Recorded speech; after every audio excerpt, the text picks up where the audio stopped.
Leslie Nielsen is somebody who a fantastic person at these spoof movies. I mean, I feel like he's the one. He's like, I was doing a couple hours of research over there. I was wondering if Dan knows anything about nipple nudes because I'm hearing some shit.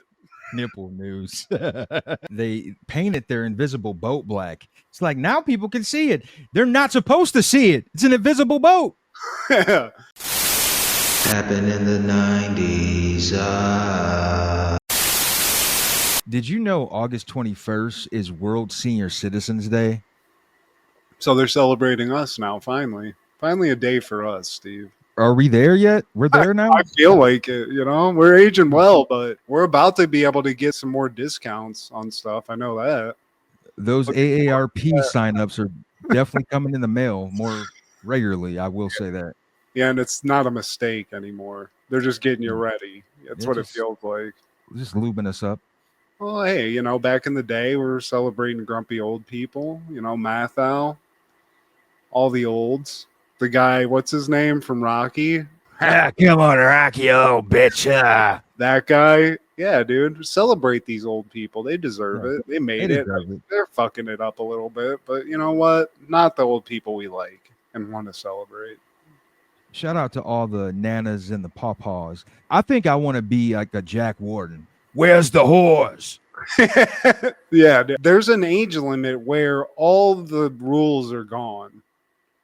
Matt's gonna smoke some other stuff that he's never had before. He's gonna dig deep into the well of just drug experimentation and just straight up theft, Steve, because I'm not paying for a fucking grocery after I turn 65. I'll tell you that. You become uncancelable. But speaking of senior citizens, one of my favorite senior citizens was Leslie Nielsen. And I know you saw the recent reboot with Liam Neeson and Pam. Like, I appreciated it, man. It's one of the quality reboots that I can't shit on. It is a reboot, but they pay homage too. It's not just like they're trying to act like this is a new thing. They pay homage. We get a shot in Leslie because Liam's his son. So, right. We get that. But Leslie Nielsen is somebody who a fantastic person at these spoof movies. I mean, I feel like he's the one. If he's definitely one or two. But I would have to say he's the GOAT, man. He would have to be. Do you count Mel Brooks as in the same category? Because I feel like Mel and him are like that. He's an actor. He's an actor. Like, I would definitely put Mel Brooks. He's actually the godfather of parody spoof movies as a director. But like, if we're talking performers, the actual actors, it's got to be Leslie Nielsen. He was in Airplane. He was in the Naked Gun series. Then he carried on with that throughout the 90s. Dracula, Dead and Loving It. He did the movie we're going to talk about, Wrongfully Accused. He was in the Scary Movies. Yeah. Also, he could dig into his little bag of tricks. He was actually a good dramatic actor, too. He was in some creepy shit where it's just like, this is a weird turn if you're just used to, Naked Gun Leslie Nielsen and not Psychopath. A serious actor all the way up until Airplane. And like, I think his filmography goes back to the 50s. So that's about almost 30 years of serious acting. And then like, I thought he hit his stride. That's what I think most people know him from, his comedic stuff. Yeah, I mean, that's where he got his wide audience. He never did anything dramatic where he was being widely recognized. But as soon as he flipped that switch into being funny spoof Leslie Nielsen, we all knew him. Anybody our age, you know who this dude is. I also want to call attention to a snafu in my research. The Arliss episode that we covered last week was supposed to be for this week, and the one that we're covering this week is supposed to be for next week. And shame on you, Wikipedia. I'll take some of the blame, but this is why I don't give y'all donations. Thank you.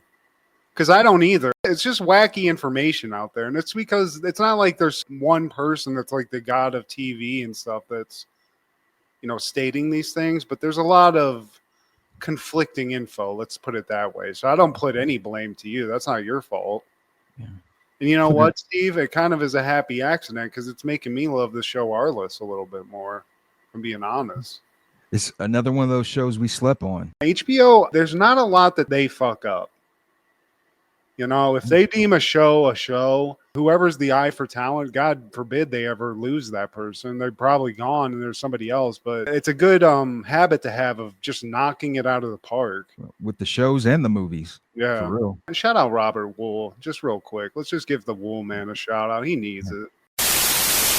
This is Steve G and Mad G with Happened in the 90s, a show where we talk about what happened in the 90s. So get out your 8 heads in a duffel bag and your 8-ball in MJG. Because when I walk right through the door, walk right through the door. Hey, all right, wicked fine. I'm passing a stone. This is how I sing. Dude, is that fucking Perry Farrell, Steve?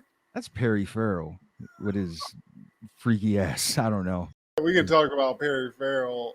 I don't know. I don't get it, Steve. I don't either, but you know, it is I'm what glad. it is. Today, my friend, we're talking all things August 21st in the 90s. I must release you. Starting off in 1990, Jane's Addiction would release Ritual de la Habitual, and I rocks with these guys. Matthew thinks otherwise. Turd alert. It's not good, Steve. It's just not. Oh, you know, man. Jane Says was a thing. I bought into it. Dave Navarro, sure, he's cool. Perry Farrell, he looks like a ghoul. He looks like a butler from Addams Family if he was emo. I don't get it, Steve. I don't like it. I devoted the time to listen to this during a workout, and I feel like it hindered my progress, if I'm being honest with you. Just made It me didn't annoyed. flow? It No. didn't flow with the workout? Hell no. There ain't no rhythm to these songs.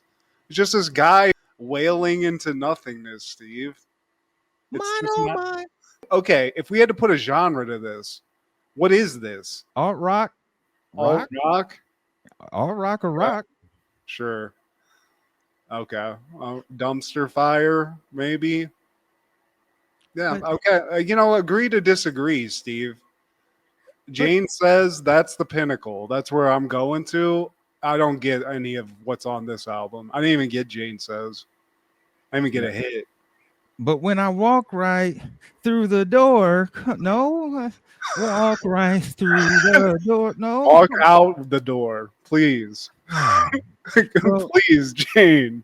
That following year, 1991, Barton Fink premieres. A renowned New York playwright is enticed to California to write for the movies and discovers the hellish truth of Hollywood. Directed by Joel Cohen, starring John Turturro, John Goodman, Judy Davis, Michael Lerner, John Mahoney, and John Polito. Tony Shalhoub, Steve. And Tony Shalhoub. Buscemi's in this. First of all, I thought it was both Coen brothers. They didn't both direct this. Only Joel did. Just Joel. Huh. I think they co-wrote it. Okay. Well, they won a shit ton of awards for it. I know that. A very award-heavy movie.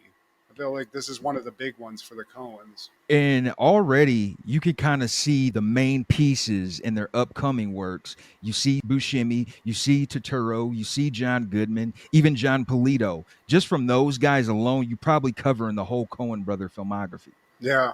You know something I didn't realize, and it just never put the two lines together, Steve? Eddie Arcadian from The Last Dragons in this movie, too. Detective Deutsch. Oh, he's one of the cops. Yeah.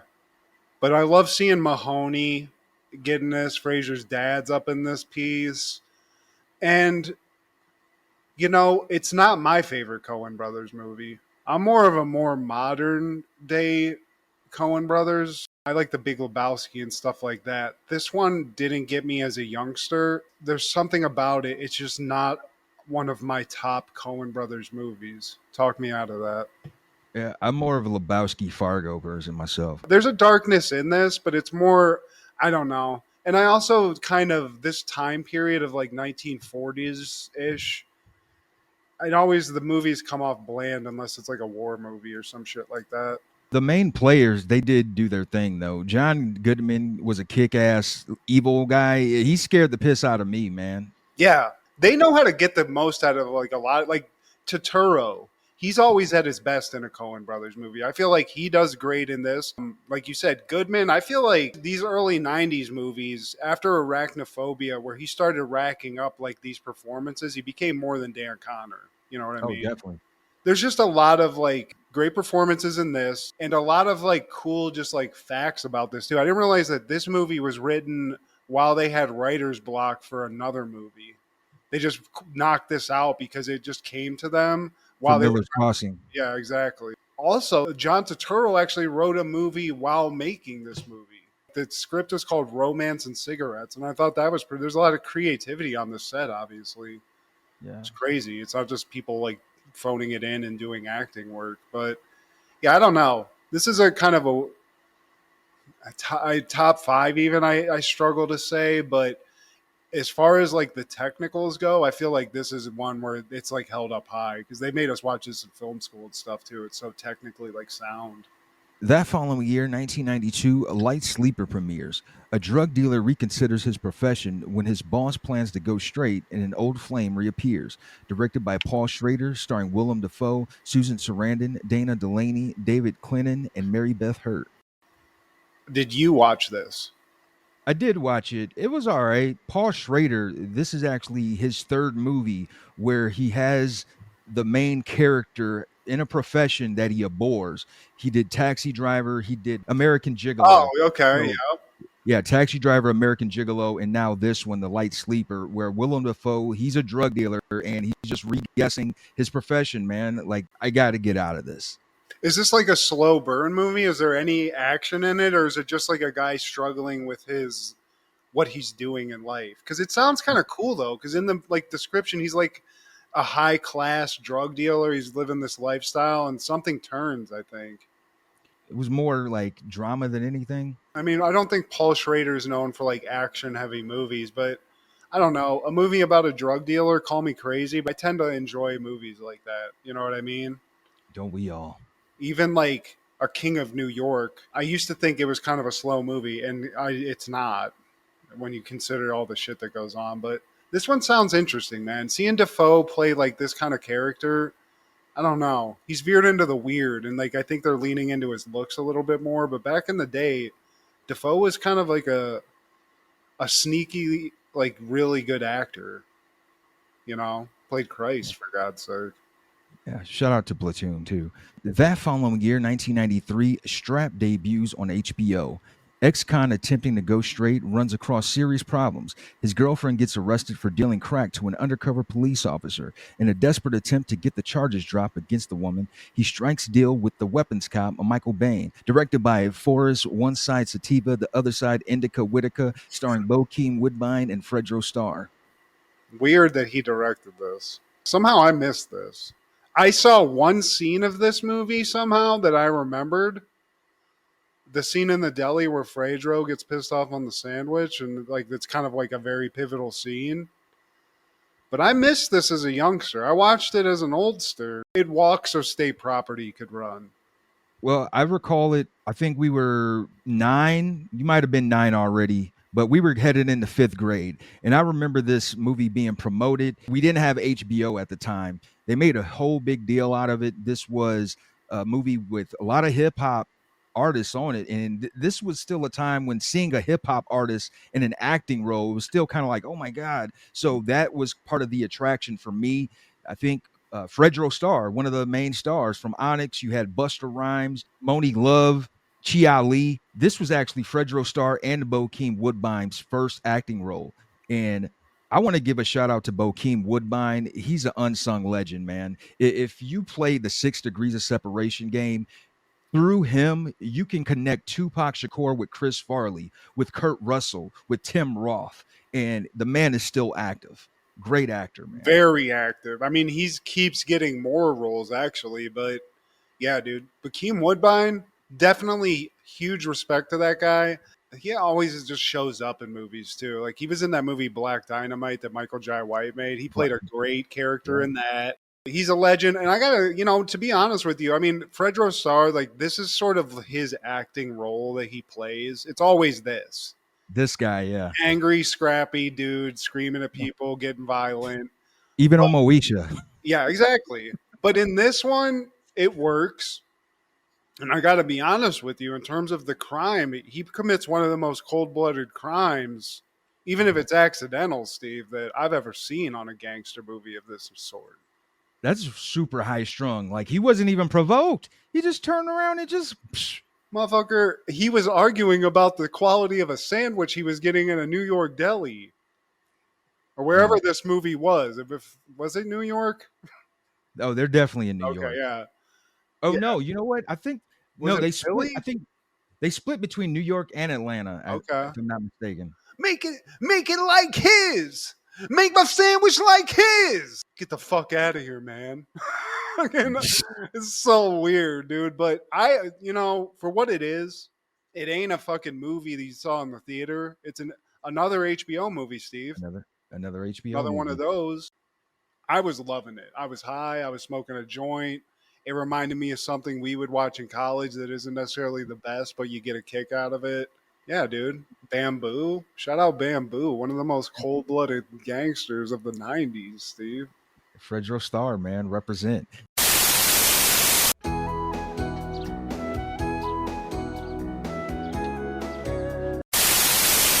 In 1996, Arliss is airing Season 1, Episode 3, Athletes Are Role Models. Arliss loses a huge endorsement deal when a squeaky-clean client gets involved in a scandal. Hilarity ensues. Yeah, dude, because back in the day, athletes weren't role models, Steve. They were heroes. They were heroes. But to Arliss, athletes, heroes, it might as well be a synonym, Steve, because they're all one and the same thing. And I think, if I'm being honest with you, I think it's because it makes Arliss's property a little more valuable. You know what I'm saying?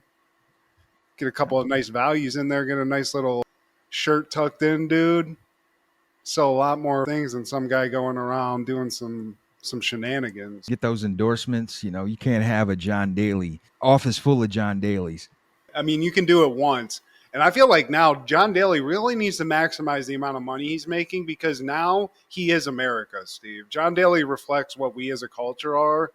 And I feel like people love him more than they did back in the day. So just a quick shout out, John. If you're listening, I'd be happy to help you out. X is asking for Rolexes. I read your biography. So, Wow. And they're at a football camp. We're talking about a guy named Dan Hendricks. He turned down a beer sponsor because he doesn't even drink. That's how clean he is. This motherfucker is on the field, just teaching some kids. Love to see that. He's out there in the community, helping the kids out, talking about Jesus heavily, like this is an AA meeting or something, Steve. He's really getting these kids hard with this God stuff, which, respect, man. He's trying to get them endorsements. But even Arliss is like, this guy's a total package. He's got a gun for an arm. He's talking to these kids about God. That's great. And look at this Hunnam. Look at that face. This guy's beautiful. I don't even got to work for this million I'm about to make off this guy. But let's not judge a book by its cover, Steve. We should already know that as adults. As he's talking to the kids, he's saying, when you open the door to sin, the fight is never over. And then in the very next scene, we're at the LAPD office, and he got hemmed up. Got a little, he was out on the town with the boys. Saw a lady in need of some help, and maybe got caught with a mouthful of titty, and maybe that girl happened to charge per hour, Steve. Let's just put it like that. Kirby introduces Arliss to his buddy from his football playing days, Mac. He was a former linebacker with the Falcons, and now he's one of the officers. He tells him that he got caught with a hooker, and a hicker. A hicker. Yeah, that's too long, bro. That's in Indiana. But yeah, Dan Hendricks, Arliss tells him nothing happened, man. I'm going to take care of it. Real mafia style with it. Yeah. But Dan's not taking this well, Steve. This is a man of God.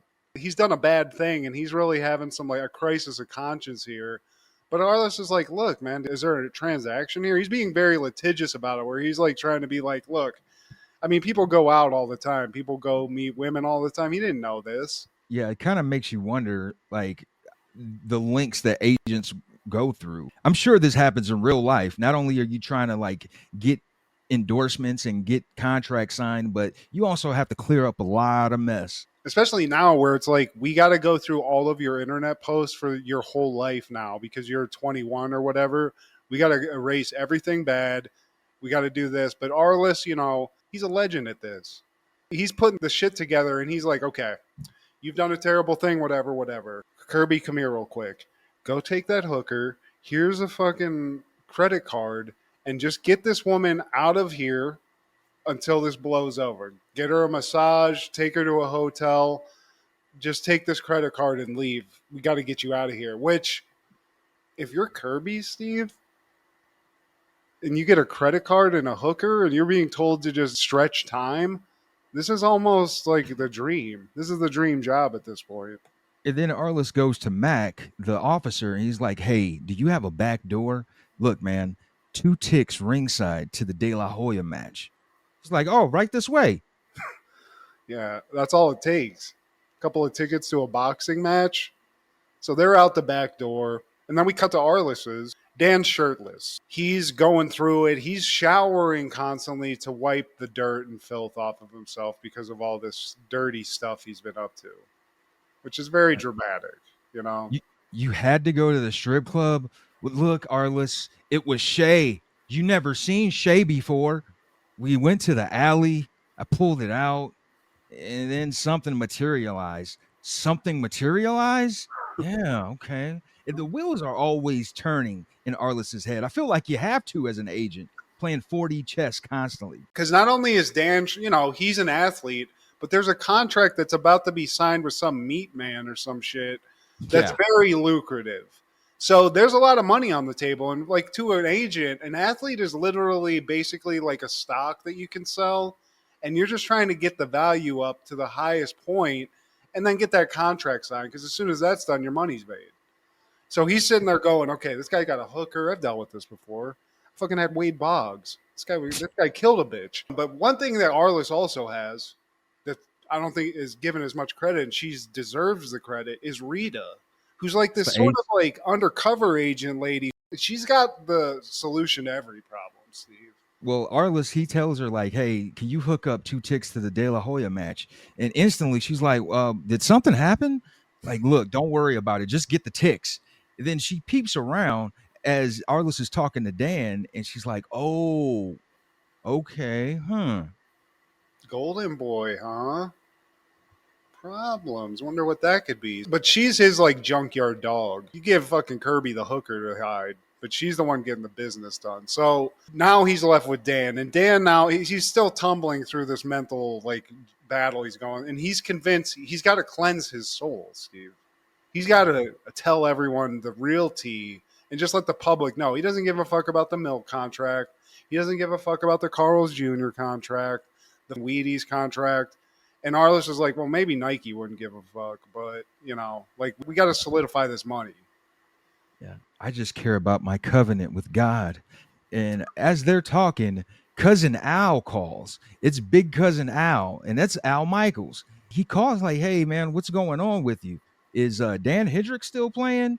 Yeah, why? Well, I got an inside source that said they saw him leaving LAPD in the morning. And Arliss is like, you're crazy. I was just with him. Are you crazy? Who is this? Frank phone call, bad connection. I hate Al, I got to go. If Al Michaels knows, Steve, you're fucked. You know, that's not a good sign. But he gets off the phone. Hendricks is like, look, man, I have to confess. And Arliss is like, okay, well, fuck.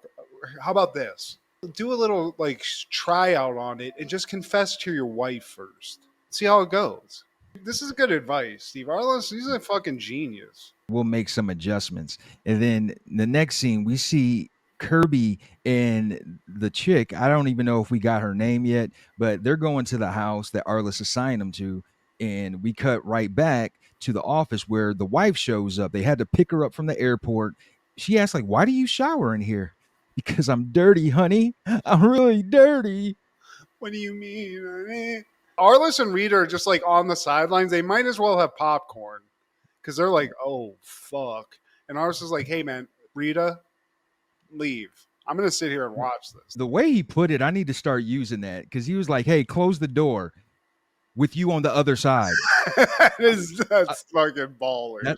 That's a bar. I need to get that. As Rita leaves, Cousin Al calls again, Steve, because he's on the fucking tip. And he's like, look, got a couple of reports here at a Nipples Nudes or whatever whatever the seedy strip club is. He's like, I was doing a couple hours of research over there. I was wondering if Dan knows anything about nipple nudes because I'm hearing some shit. Nipple news. How do you even put that on the side, Steve? Like the city, how are they allowing this? Arliss is on the other side of the door, and the marriage, Steve, it's starting to look real rocky. But he's trying to chime in and just be like, look, this guy's a stand-up guy, right? We all make mistakes. He's trying to plead with her. She's just like, Dan, get your hands off me. I think I need to go pray. Well, can I pray with you? Like, no, you have that evil aura. Why don't you shower again and just fucking clean yourself up before the meat guy gets here?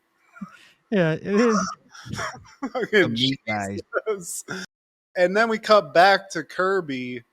And again, this guy's living a little life. He's poolside now with a hooker. And none other than goddamn Warren Moon shows up, Steve. One of the most epic mustaches. If I could get a mustache like that, all of this goatee would be gone. It's right there with Burt Reynolds, I feel like. Burt Reynolds, Tom Selleck. And I didn't even realize we needed to put Warren Moon there, but I agree. Yeah. But I like how Kirby immediately, Warren sits down and just to make small talk, he's like, damn, look at that hot piece of ass over there. And Warren, he's like, that's my fucking wife, dude. Yeah, we're here for our anniversary.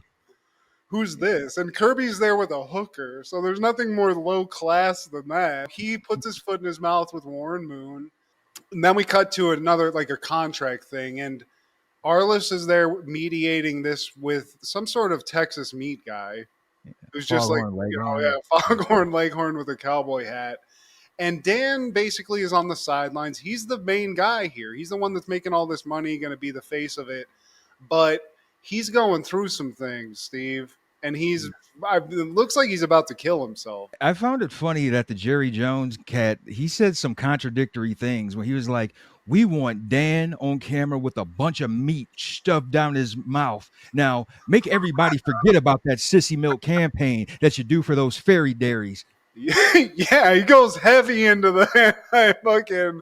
But He's you want a some pretty meat hot, in but Dan's it's a mouth. Texas billionaire, Steve. I mean, we all know, he's not on the right side of history. But in this whole conversation, Steve, Arliss is just trying to get a deal signed, right? Yeah. But there's this weird like contingency that for every touchdown Dan throws, the meat guy is going to give up some amount of money, I think, to a charity, if I'm not mistaken. To the charity, yeah. But this meat guy doesn't like Arliss very much. So he's like, yeah, I'll do it, but you got to match it. And Arliss is just like, fuck. And now he's in his head like, this guy's going out buying fucking hookers. This thing could end at any moment. He's just trying to, it's like once the deal's signed, you can't take it back kind of thing. But Arliss will always find a way. Back to the wife, she's at church now. Rita, she's trying to like console her, saying like, compared to our other clients, your husband is a saint. Trust me. He had to hide a hooker body the other day. Okay. We got Lawrence Taylor. You don't even want to know. Yeah, dude. We had to hide a lot of shit for that dude. And throughout that conversation, we keep cutting to Kirby, who's now almost in like a Pretty Woman situation with this hooker, where shit's sort of like now evening out. He's giving her a foot massage. He's talking about life, right? Just living it up, man. Drinking on some bubbly, sitting in the hot tub, and I think she's kind of like throwing some flavor Kirby's way. He was like, you know what? It's just us two. Fuck it. I got a limitless credit card. Let's do it up. Let's do That's the what whole I'm shit. saying. This is like heaven. He's got a credit card and just his mission is to let this woman do whatever she wants. He's getting close to the G spot. Let's put it like that, Steve. He's getting right there. And cut to the negotiation, and Arliss is getting real close to that G spot. It's going great until the meat people start bringing up this morality clause in this contract, which has been ignored up until this point. Obviously, it's a little important with a guy who just got arrested for getting a hooker. But he's like, I think it's immoral that you're even asking this solid citizen to sign this. Dan, he's like, I can't sign it. This is wrong, Arliss. This is wrong. See, even he agrees. And he just leaves. And Arliss even says this because he follows Dan out. And he's like, dude, you fucking rock that. There's nothing you could have said better than that. Even though it was Dan saying like, fuck this, right? Yeah, in general. Dan, he's out. He's like, Arliss, I don't give a fuck about. There's no deal. There You is can't no change deal. my mind. Yeah. The only deal that I have is with the Lord and Savior Jesus Christ, and I need to make that right. Then as they're talking, Arliss gets another phone call, and this time it's Kirby. And Kirby's like, hey man, so she is a he. Like, wait, what are you talking about? What am I talking about? He's a she man. She-Man. She's a bone smuggler. Are you sure? I felt it. Bro, I tripped in the hot tub. I tried to grab something to support myself, and I did. And let's just say I was well supported. Boss, you got to get me out of here. And as he gets off the phone, the wheel is always turning. It's like, hey, man, Dan, I just got to come clean with you. That hooker has a dick. Yeah. And now Dan's Christian brain's like, oh, gotta hide this. Gotta hide this new thing that I'm doing. So Arliss is like, yeah, man, like, fuck it. Tell everybody whatever you want, but make sure you tell them it was a dude. Yeah. You know? You might want to prepare that statement now. Now you're not just an adulterer, you're a deviant. Like, I'll be a piranha. Fucking dumbass athlete. It's pariah. But now that the possibility of the word getting out that Dan's into she-males, he's like, what do I need to say? I'm happy to say anything at this point. Fuck that. It's almost like prison where he's like, do you know what the fucking guys are going to say if they find out about this? He even tries to explain it through a Bible passage, but he knew it was bullshit, so he just cuts himself off. But that's great for Arliss, right? Yeah. But what's not great for Arliss is a little bit later when we cut to Dan's wife showing up.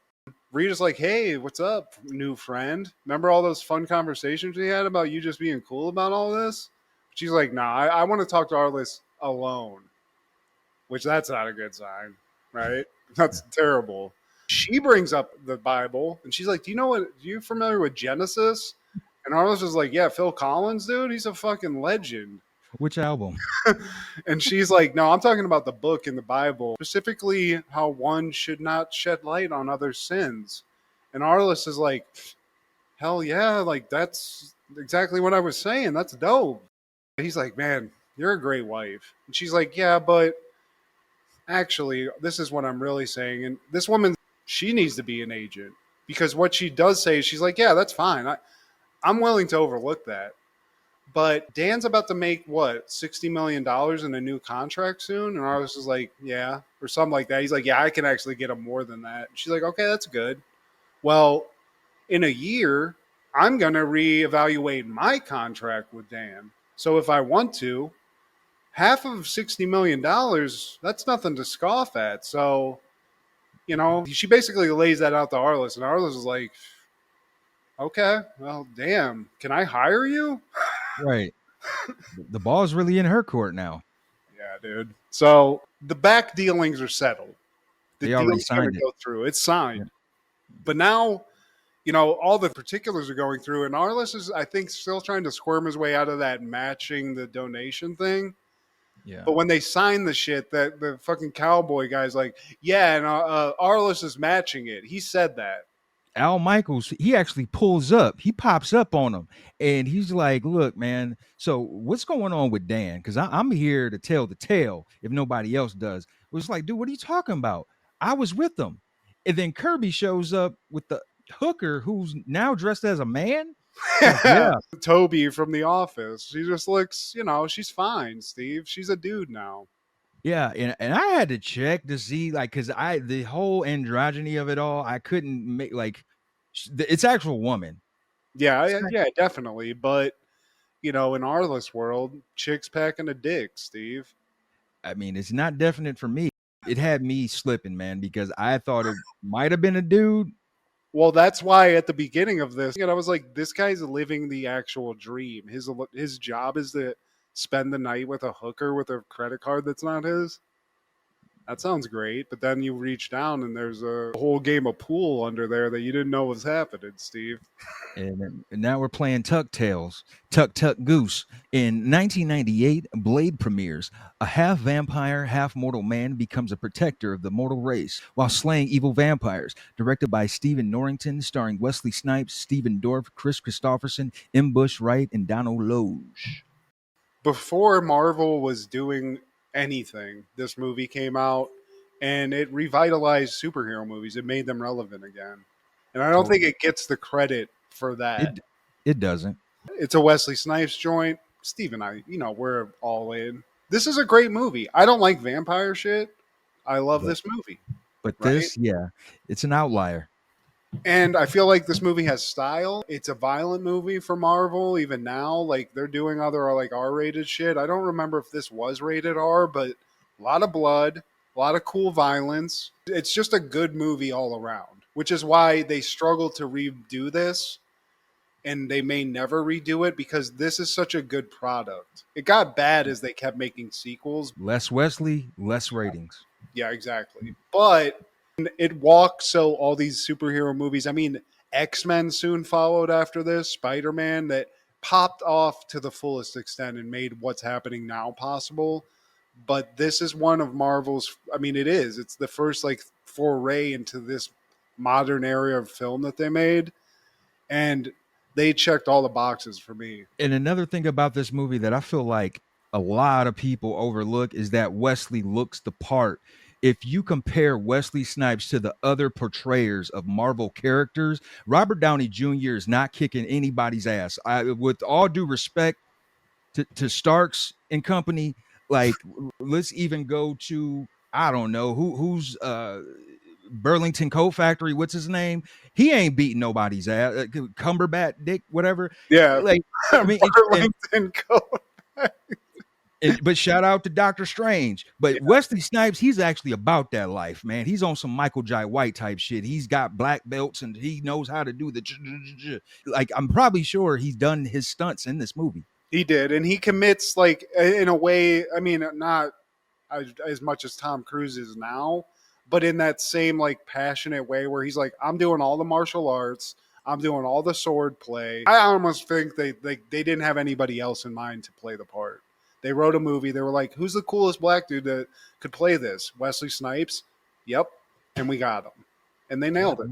Even Stephen Dorff is cool in this. And Stephen Dorff is a toolbox. Not in good movies. Everybody killed it, man. Even Donald Loge. I was like, where do I remember this guy from? Grounded for Life. Yeah, hell yeah, dude. And dude, fucking Chris Christopherson, perfect role. He's an old, like, Obi-Wan Kenobi dude. Yeah. He's great. I mean, even like the sequel they made, I enjoyed it. It just, everything deteriorates the more you make of it. It just makes it less pure or whatever. So they got away from, like, the cool factor of these first ones and made it more ridiculous. And they tried to even make it more funny for some reason. But in this iteration, man, I mean, this is one of those, like you said, where the guy looks the part.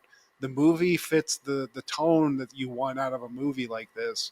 And it elevates something that I think is usually kind of boring, which is vampire movies, Shout out to the beautiful honeys of the 90s, M. Bush Wright and Sanaa Lathan. Yeah, hell yeah.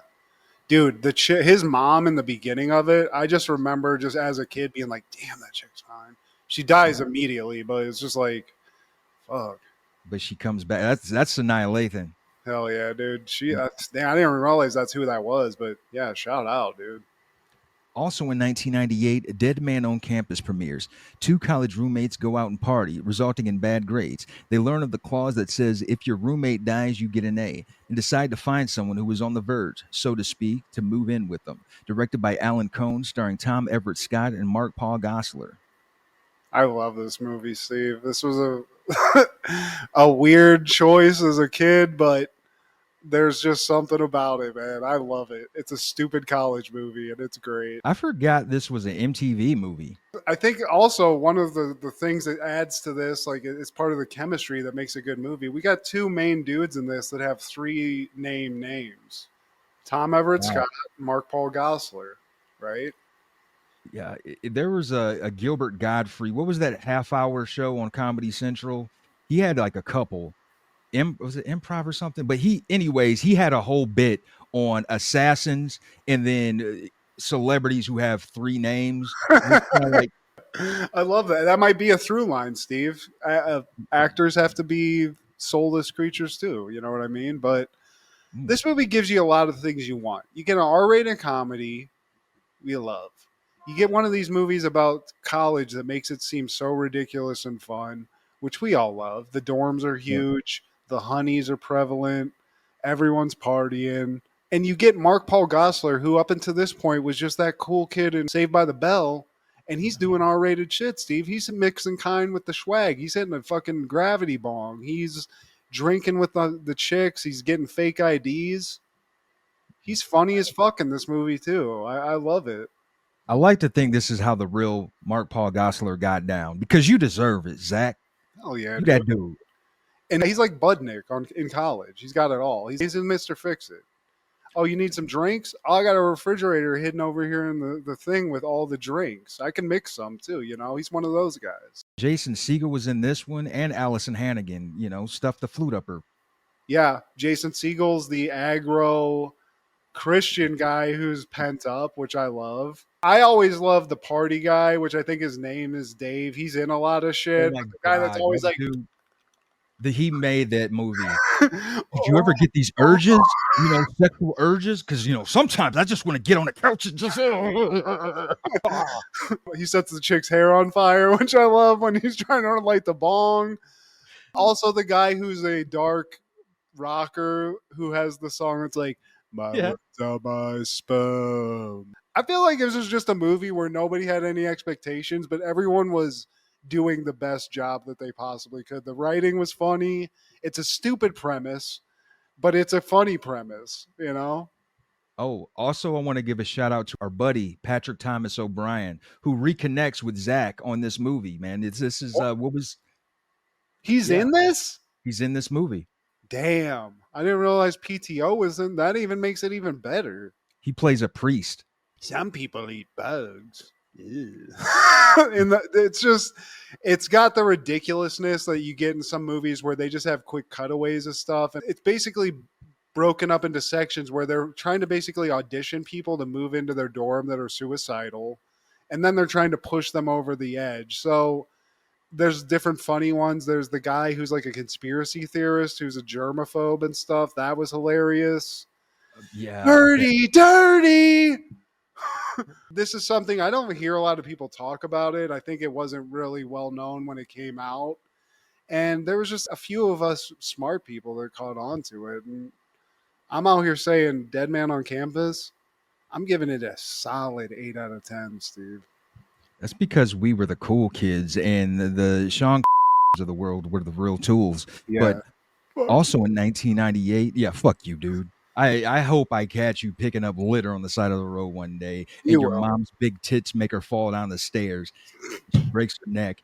And also in 1998, Wrongfully Accused premieres. Ryan Harrison is framed for murder and must prove himself innocent by finding a mysterious one-eyed, one-armed, one-legged man after escaping from a bus accident on the way to jail. Directed by Pat Proft, starring Leslie Nielsen, Richard Crenna, Kelly LeBrock, Sandra Bernhard, Michael York, and Melinda McGraw. Yeah, and this was basically like a spoof of the movie The Fugitive that was huge with Harrison Ford. We talked about him already, but Leslie Nielsen just knocking it out of the fucking park, Steve. And this is 98, so we're getting references. You're seeing it right behind you. We're getting all the movie references. And this one, I feel like, of all the movies he did of this nature, and I'm sure they all had a decent budget, this is late 90s when they're throwing money at anyone with a name. I feel like this is probably one of his bigger budgets he ever had to work with. Did you find the budget? Because I know they made $9.6 million in the box office. Well, whatever it was, dude. I just hesitate. Is it like an A movie? No, I don't think any of those kind of movies are, unless they're perfect, like Don't Be a Menace or something like that. But this is why I love spoof movies. It's always like pop culture heavy, funny little references, quick. You're laughing constantly to all these jokes. And it's why that new Naked Gun movie works so well, because that guy understood that. Yeah, know? it's a send up to all the greats, man. Like I'm glad they did it justice.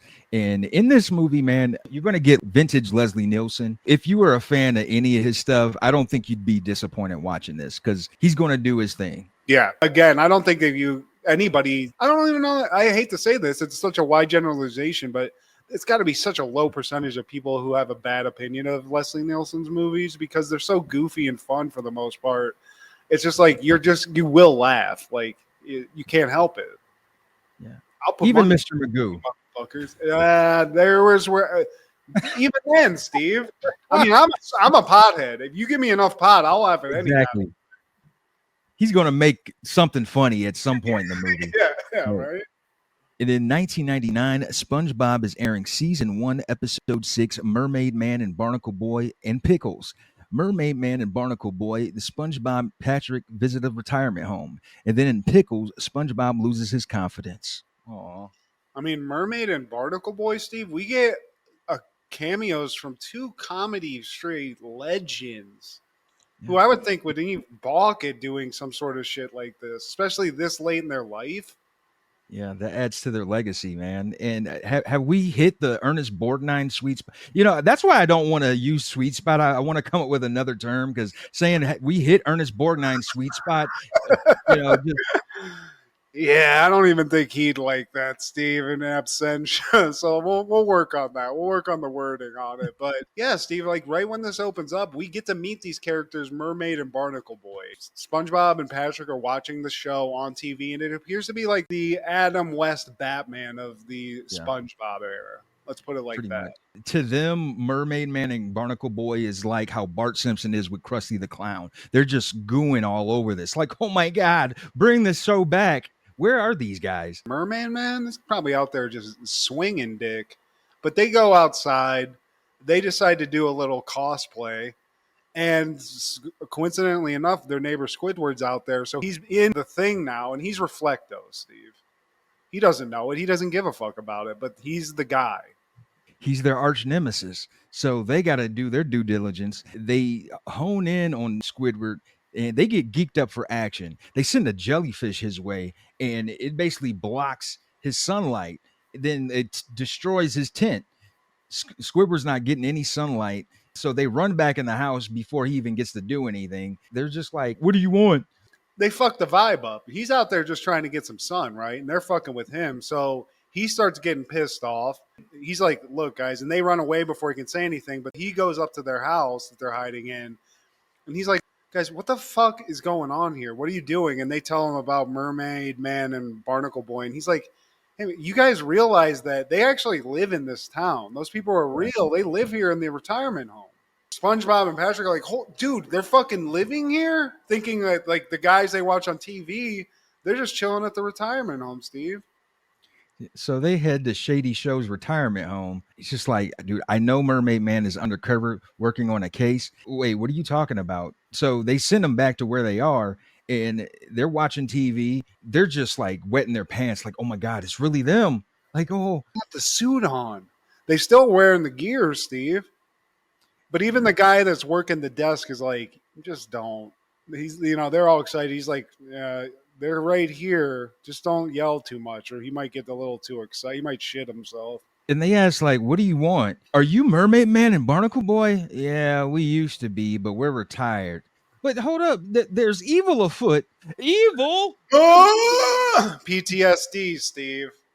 Mermaid Man's dealing with some shit. He definitely goes back into some darker days.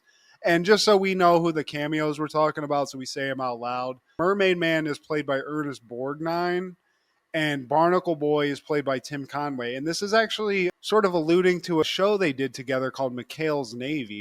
In that, they kind of have reverse roles. So in this one, Borgnine's the boss guy. He's like Aquaman, basically. And Barnacle Boy's his ward, Steve. So evil's afoot, and Mermaid Man still's got the reflex to go crazy, but now he's an old man, so he just like goes into his dementia attack. And then SpongeBob and Patrick are kicked out of the place because basically they're just going in here and fucking with the elderly. And Patrick, he feels a certain way. He's kind of crushed. He's like, it's too bad they're old. But SpongeBob, Mr. Positivity, it's like, old people are the greatest. They're full of wisdom and experience. They're the greatest generation. And then actually, Steve, we get a cool cut to just a regular guy who I thought was Captain Steubing from The Love Boat. But if you caught it, that guy who had the captain's hat on, the white dude who gives the thumbs up, I think he's a security guard at Nickelodeon. So I thought that was just a fun little fact that I could throw in there. His name's Don Newhouse. So fun fact. I think Don, hopefully he's still with us. He appeared on some other Nickelodeon shows in the early aughts. After that, we cut back to the retirement home. Basically, SpongeBob's just there to stare. He's talked enough, and now it's just getting creepier. You know, he's just watching. I guess they think he's a TV repairman. He's like, nah, yeah, sure. You remember the time when you had that ray gun and you made everything 6 feet taller? You guys were the greatest heroes of all time. Yeah, but he's basically Farley showing these guys. Mermaid Man loses it again. Maybe he says evil again, but Mermaid has another PTSD incident, and SpongeBob gets kicked out. So then we cut to the next day. Mermaid Man, Barnacle Boy, they're just living that old lifestyle that I can't wait to be in, where rocking in a rocking chair's, that's everything.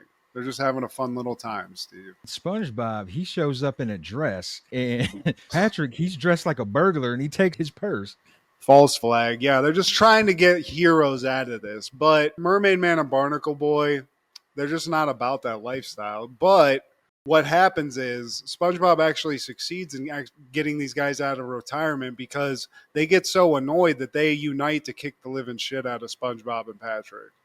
They painted their invisible boat black. It's like, now people can see it. They're not supposed to see it. It's an invisible boat.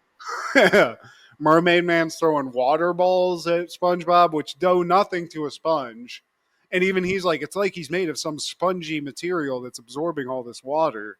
But eventually, you know, Mermaid Man's basically Aquaman. So even if the raging whirlpool does nothing to affect Patrick and SpongeBob, when he calls all of the elderly fish in the sea over to him to help, yeah, they eventually can at least rush SpongeBob and Patrick and toss them out like Jazzy Jeff and Fresh Prince, Steve. They get tossed. But I do like they're elderly, and the only fish that show up are just like, oh, God, my gills hurt.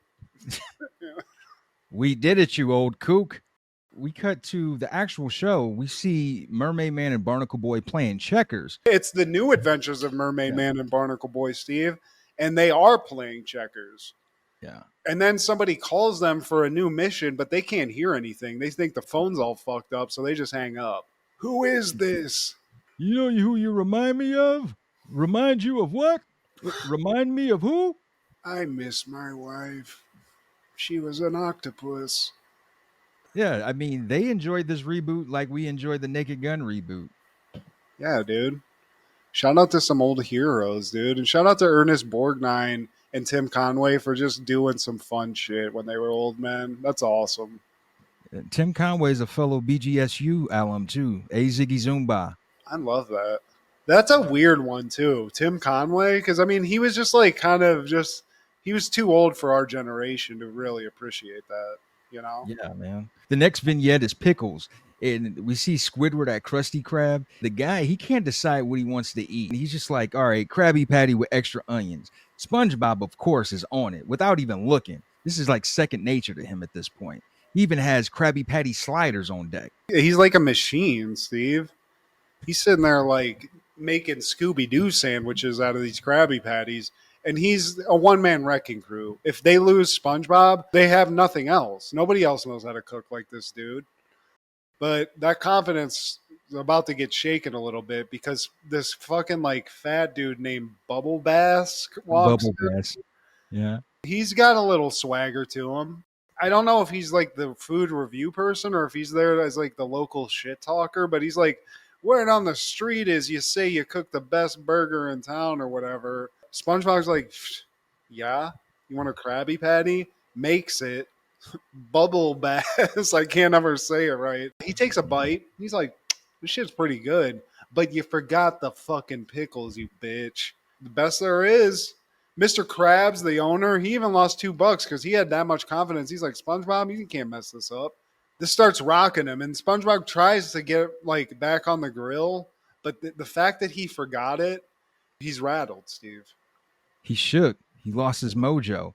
And now he even puts a shoe in there, put some peanut butter and jelly in there, a ham sandwich. And it's like, no, dude, Mr. Krabs, he sees this. He's like, dude, you know what? Why don't you just take a day off and I'll have Squidward replace you? Yeah, but even SpongeBob is so out of sorts, he can't even remember the directions to get home. It's all fucked up. I'd actually maybe see if he could get some psychologically counseled stuff going on because he seems out of sorts. But I guess Squidward can man the for one day.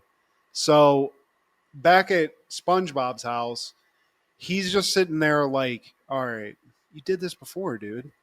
Krabby Patty. Burger, pickle, bun, cheese. Wait, that doesn't work. So he's going through the combos and he's just not clicking, Steve. It's wearing him down. And he even forgot how to sleep. Yeah, he can't even make the bed, Steve. SpongeBob sheets mattress, that doesn't work. He's going through it, Steve. The next day hits, dude's got a 5 o'clock shadow and everything. He forgot how to turn off the alarm. So he's like, hey, Gary. Gary's not happy about it, but other people that aren't happy are people that are going to the Krabby Patty restaurant because Squidward's cooking, Steve, it ain't great. It's not great at all. He's burning the fuck out of the Krabby Patties. Shit's just not good, right? He's even throwing some crazy disrespect at some fat fucking people. They're like, I don't know. And he's like, well, what are you going to get, a salad? Yeah. It's like, is this fucking Dick's Last Resort? What is this? Yeah, the sarcasm I love. Then Mr. Krabs is like, I gotta get SpongeBob back. So he actually shows up to SpongeBob's house and the place is a mess. Then he sees SpongeBob with underwear on his head. It's like, dude, what the fuck is going on with you? He's nailing Like, dude, sandwiches to the wall, Steve. This is some psychotic shit, honestly. he's like, dude, we gotta have you back to make these Krabby Patties. Like, how do I do that? Mr. Krab, he pulls out the ingredients and it takes days for SpongeBob to even do a thing. He's still stuck. And then eventually, like, Mr. Krab just falls asleep. But SpongeBob wakes him up like, dude, I can do it. I think I can do it. Oh, I can't do it.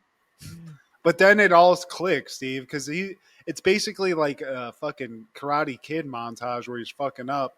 But at some point he gets pissed off and just like the machine clicks back into gear and he just makes a Krabby Patty off grip like he used to, like the good old days. And at that point, Mr. Krabs like, you're ready. And then next scene, he kicks Squidward out like, dude, this is my kitchen, dick nose. And they all see SpongeBob is back like, yes, dude, our guy, yeah. And as that's going on, Bubble Bash shows up and now it's a duel. SpongeBob and Bubble Bash, they have a showdown like, give me a regular this time. Don't forget the pickles. SpongeBob had a couple of reservations about some shenanigans that might have happened the first time. So he cooks a burger, gives it to Bubble Bass. Once again, Bubble Bass is like, no fucking pickles, you bitch. And SpongeBob's like sitting there going, dude, either I'm crazy or this guy's lying. And SpongeBob walks over, is like, wait a second, grabs his tongue, turns off fucking Bubble Bass is stashing pickles under his tongue like some guy's stashing drugs in his ass in prison, Steve. And from the last time, too, I see those pickles in my car keys. Yeah, some chick's car keys are in there. What were the previous pickles? What are you doing in there, Bubble Bass? Yeah. The fuck? They don't go better. But just proves, Steve, SpongeBob had nothing to worry about in the first place. He's always got it. Yeah. But I see a little bit of a crack in the foundation here, Steve, where you rattle SpongeBob's confidence. He's like a bad NFL quarterback. He's just going to crumble. Interceptions, pickles are gone. I've seen it 1,000 times. When it comes crashing down and it hurts inside. Like he's going to hulk up. SpongeBob at some point in the episode is going to gotta make a Krabby Patty. I can't let it slide. I am a real SpongeBob. Yeah, dude. SpongeBob, man. I'd love a fucking nice Krabby Patty. I'm stoned enough. That just sounds delicious right now. I think Wendy's had a little deal with SpongeBob early, I think last year. You know, it tastes like a burger, like a Yeah. Wendy's burger, but they just had like some sponge. It's kind of like the whole what was the Keenan and Kel movie? Good burger. Good Burger with Arby's. They did the same thing. It's like, dude, it's a burger. Like there's no At least make the Mondo burger where it's fucking insane. You got the meat. orange soda. Like, all right, you know, make that That's money. fucked up. You can't. That has to be in the contract. I feel like if I'm Nickelodeon, no orange soda. What the fuck am I doing anyway? Yeah, just getting that tag just to have a tag. That following year, in 1999, introducing Dorothy Dandridge debuts on HBO. Dorothy Dandridge's way to fame and fortune as a dancer, singer, and actress. Directed by Martha Coolidge, starring Halle Berry, Brent Spiner, Oba Babatunde, Loretta Devine, Cinda Williams, Latanya Richardson, and Tamara Taylor. I feel like this is when Halle Berry was really getting like that acting props. She was in a lot, but like this one, I mean, you're playing a real person. So when you knock it out of the park, I feel like people really up the respect level a little bit, you know? She actually won a Golden Globe for this, man. And if this was a movie that wasn't debuting on cable TV, I think she would have been nominated for an Oscar because she really did knock this out the park, man. I wasn't aware of Dorothy Dandridge, but ironically, her and Halle Berry were born in the same Cleveland hospital. And Oh, I wow, think that's crazy. yeah, and another parallel that they share was Dorothy Dandridge was nominated for her role in Cameron Jones for Best Actress. She didn't win, but Halle Berry, she was nominated and she did win. Brent Spiner, he did a great job. He plays her manager. That's Data from Star Trek. Oh, And yeah. Hell yeah, dude. and dude was loyal, man. Like, so I did my research on the real people, and the guy that Brent Spiner plays, he believed in her from day one, and he saw her go through the ups and downs. It's just like a terrible story, man. Dorothy Dandridge, she died at 42. She dealt with abandoning husbands, violent husbands. Like the father of her child, he abandoned her and went to Europe because they had a special needs kid who doesn't even recognize them as parents. They had like, I think it was some kind of form of autism where they were nonverbal, and she eventually had to give her daughter up for adoption. It was really sad, man. She died of, I think, accidental overdose. Oh, damn. I remember this being a big thing. Like, this kind of, you know, maybe this was like when HBO was starting to get its props for the movies they were making, even if they were like cable TV movies. But I'm reading a cool fact about, which makes me love Halle Berry just even much more now, where I guess they were running over budget, and there's a scene at the end that's like a red carpet scene at the film's ending, and they weren't going to shoot it, so she just said, "Fuck it, I'm going to pay for it myself," so they could get it made. She did get reimbursed, Steve, but Halle came out of pocket to get this movie made. So that kind of shows you, I think it was probably very important to her anyway. Not my favorite musical type movie, but these type of movies, man, like when they nail it, I feel like this is one of those where they really nailed it. They got the right person. It seems almost serendipitous that they were born in the same Cleveland hospital. That's pretty like a cool backstory thing. And both gorgeous ladies. I mean, we already know about Halle Berry, but Dorothy Dandridge, she was that chick.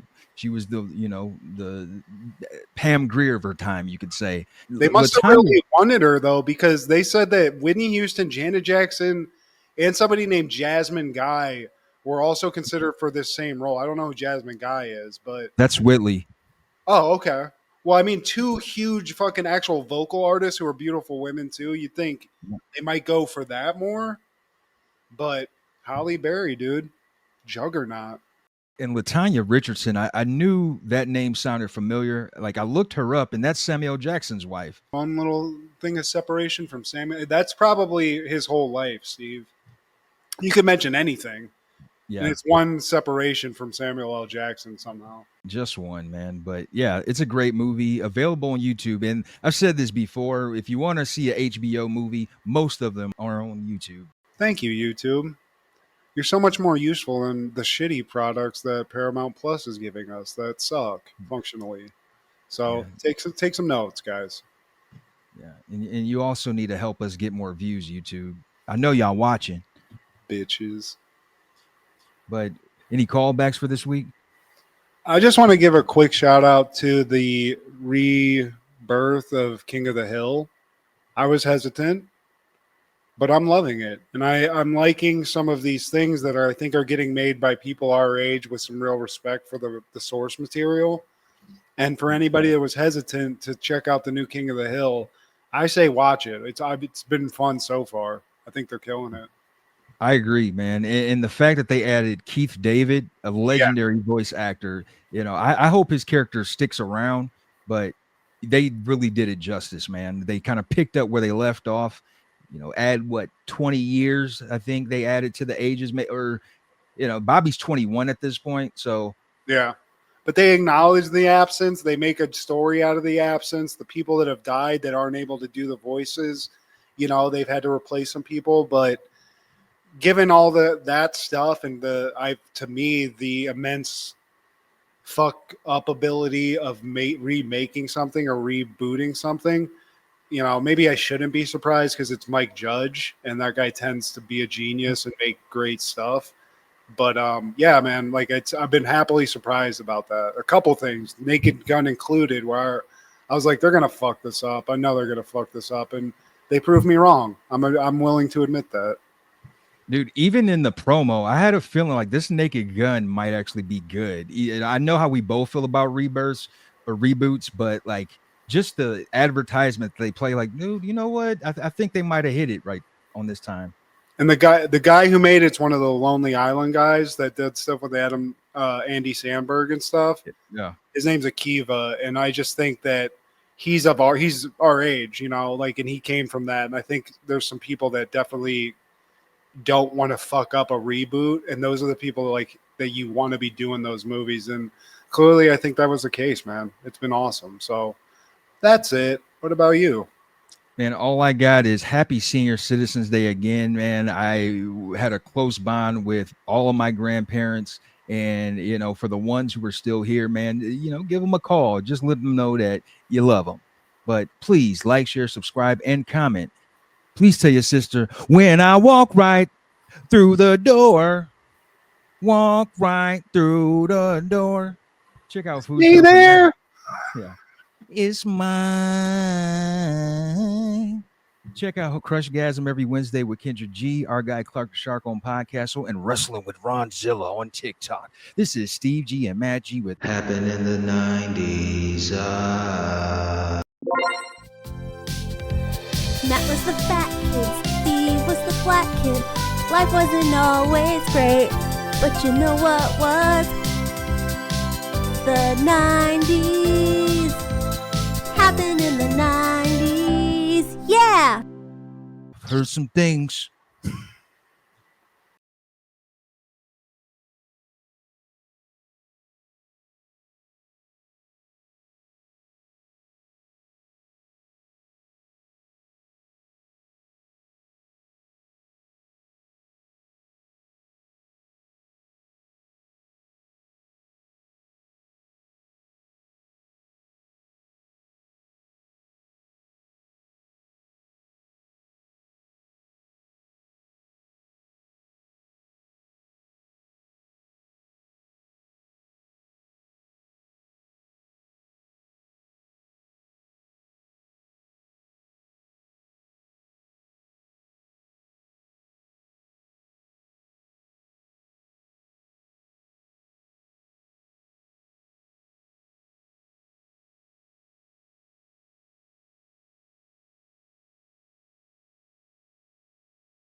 But any callbacks for this week? I just want to give a quick shout out to the rebirth of King of the Hill. I was hesitant, but I'm loving it, and I'm liking some of these things that I think are getting made by people our age with some real respect for the source material. And for anybody that was hesitant to check out the new King of the Hill, I say watch it. It's been fun so far. I think they're killing it. I agree, man. And the fact that they added Keith David, a Yeah. legendary voice actor, I hope his character sticks around, but they really did it justice, man. They kind of picked up where they left off. Add what 20 years, I think they added to the ages, or Bobby's 21 at this point, so Yeah.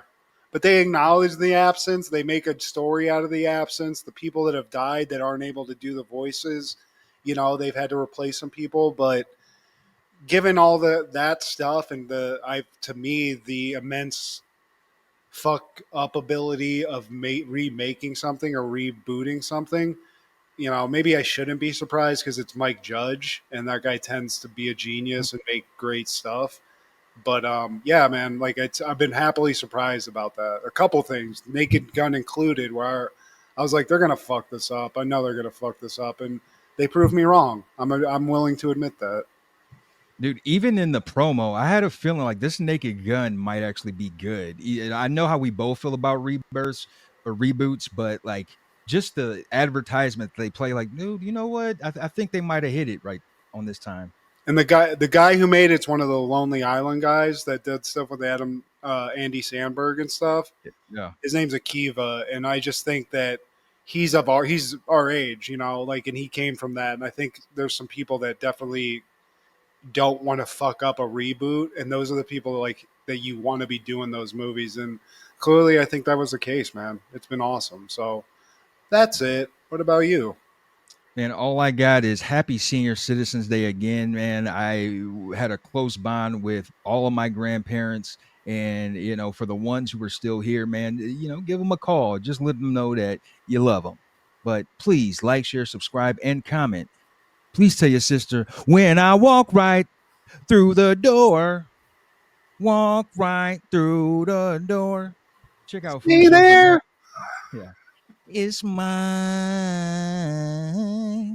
Check out Crushgasm every Wednesday with Kendra G, our guy Clark the Shark on Podcastle, and Wrestling with Ron Zilla on TikTok. This is Steve G and Matt G with Happened in the 90s.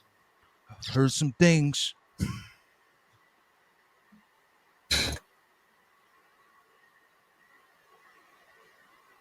Nice.